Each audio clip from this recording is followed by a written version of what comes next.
corruption, il ne faut pas parler de grâce. La grâce est loin d'être ça. Est-ce que vous comprenez ce que je suis en train de vous dire?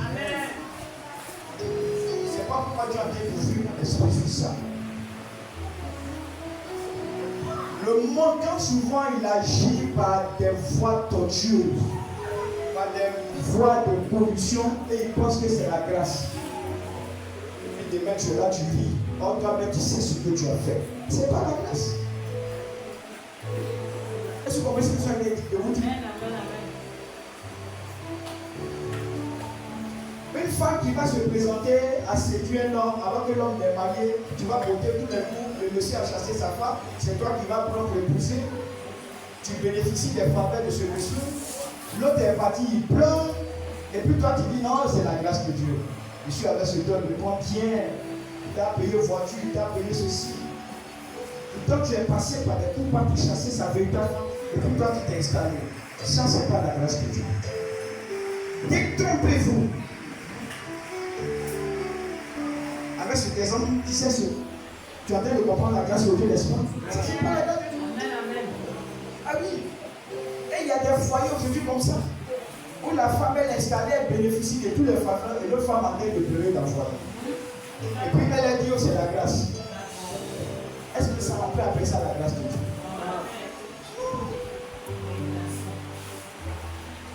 Comment la population peut être appelée grâce de Dieu?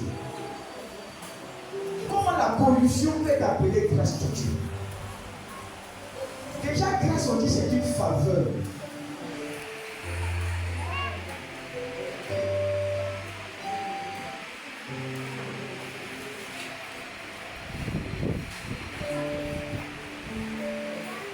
On a chassé l'autre, tu as pris la place. Peu importe, même si tu es séduit, on a menti sur lui. Toi, tu as pris la place. Toi, tu as été nommé directeur ici. C'est cela. C'est pas la grâce. C'est pas la grâce. Les gens qui font ça, leur sort avant de l'université, c'est terrible. C'est que leur zéro. C'est que leur. C'est terrible. Parce qu'on dit le fonctionnement de ce monde, c'est ça. Mentons sur lui, on va le dégager de là. Et comme tu le dis, ça fait mal à Dieu parce que ces choses du monde, les gens ont introduit ça, même dans l'église. Elle est maman passée, c'est de quoi je parle. Les gens ont introduit ça dans l'église. Là où il y a les hommes, il y a toujours les mauvais coups. Ah oui.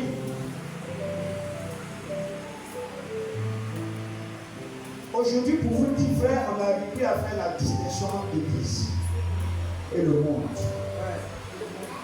Oui, on n'arrive plus à faire la distinction, la démarcation entre l'église et le monde. Ce qu'on trouve dans le monde, qu'on ne devrait pas trouver à l'église, on trouve ça à l'église. Alléluia. Puis, même en milieu pastoral, Dieu merci que je prêche le message et bien pasteur, il est rêvé. Il est rêvé. Si c'est faux, il peut le montrer. Un pasteur, les gens peuvent porter aujourd'hui des coups. Ah oui, bien que pourquoi on a fait l'autre, et puis lui il est là, et puis il va avoir gros salaire, il va avoir tout l'argent. Et puis il pense que c'est la grâce. Un collègue pasteur, un collègue au travail, comment on appelle, même dans les séculiers.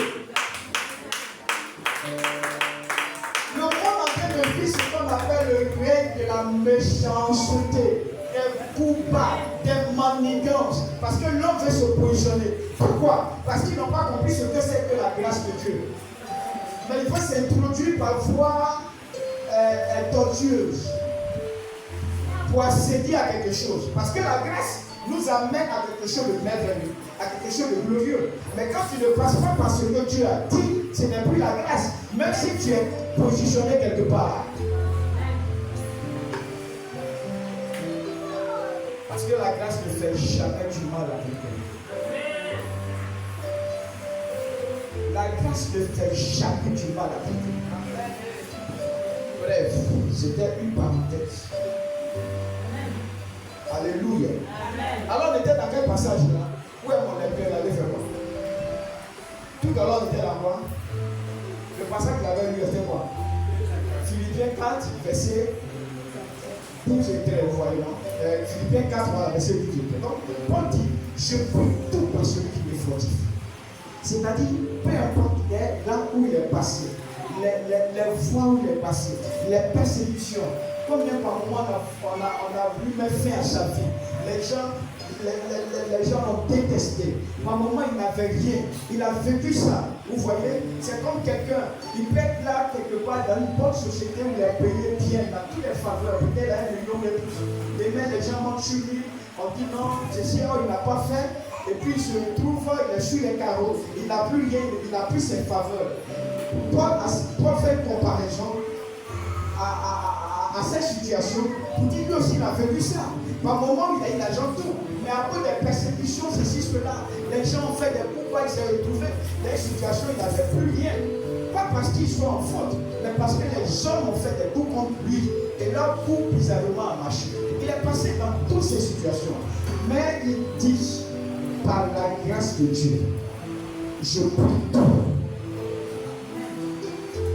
Peu importe là où il est passé, la grâce de Dieu te donne cet avantage de supporter même les mauvaises situations. Alléluia. Les gens vont mentir sur toi, on va te faire ceci, on fait ça. Mais à cause de la grâce, tu supportes.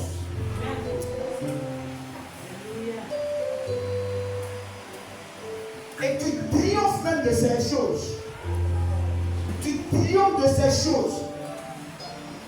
La grâce te donne de triompher des mauvaises situations, des situations chaotiques, des situations bizarres. Même quand tu n'as pas l'argent, à cause de la grâce. Amen, amen, amen, amen. Tu réussiras à amortir ce livre. Alléluia. Amen. Parce que l'église, souvent, c'est ce qu'on n'a pas connu. Mais Paul a connu ça. Alors, au Nigeria, où on tue des chrétiens, où c'est difficile de prier, où on ferme des églises, on te dit qu'il ne faut pas prier. Mais tu vas dire quoi? Il n'y a pas la grâce de Dieu.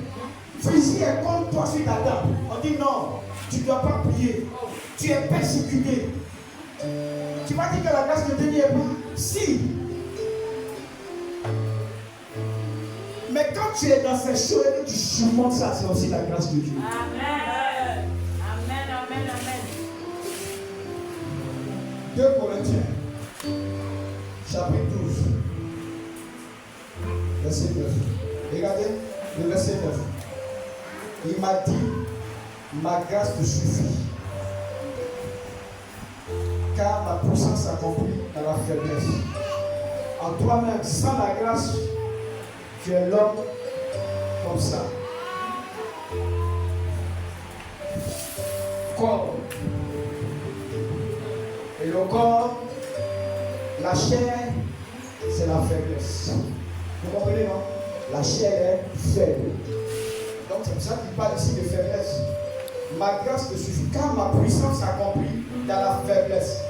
Vous voyez, pas dit quoi? Je me glorifie bien plus volontiers de mes faiblesses. Il a connu ce qu'on appelle des moments douloureux, c'est vrai.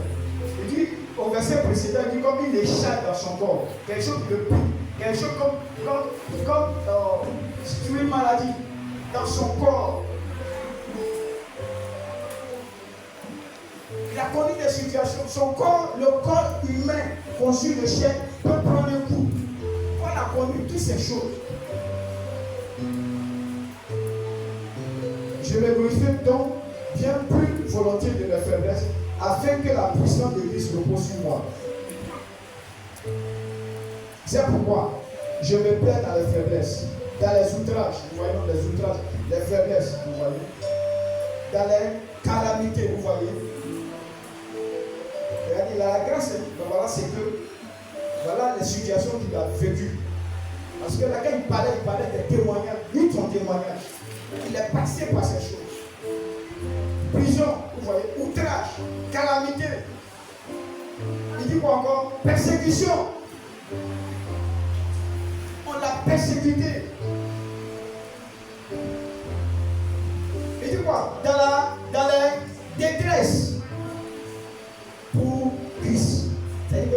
C'est à cause d'église qu'il a supporté, qu'il a vécu ça. À cause d'église. Car quand je suis faible, c'est alors que je suis fort. Il fait allusion à la grâce. Lui, il est faible. Parce que si les gens ont le pouvoir de te faire quelque chose de persécuter, c'est une faiblesse. Mais il dit avec Christ, il est fort. Il est fort. C'est pour ça qu'il a dit travaillons avec la grâce de Dieu. Travaillons avec Dieu. Nous pouvons émerger avec Dieu. Si c'était la grâce, nos vies restaient comme ça. Oui, si ce n'était pas la grâce, nos vies restaient comme ça. Sans aucune immersion. Sans que nos vies aillent de l'avant. Ce que les hommes sont, des grands persécuteurs, des gens qui vont te faire du mal. Mais si ce n'était pas la grâce, tu restes sans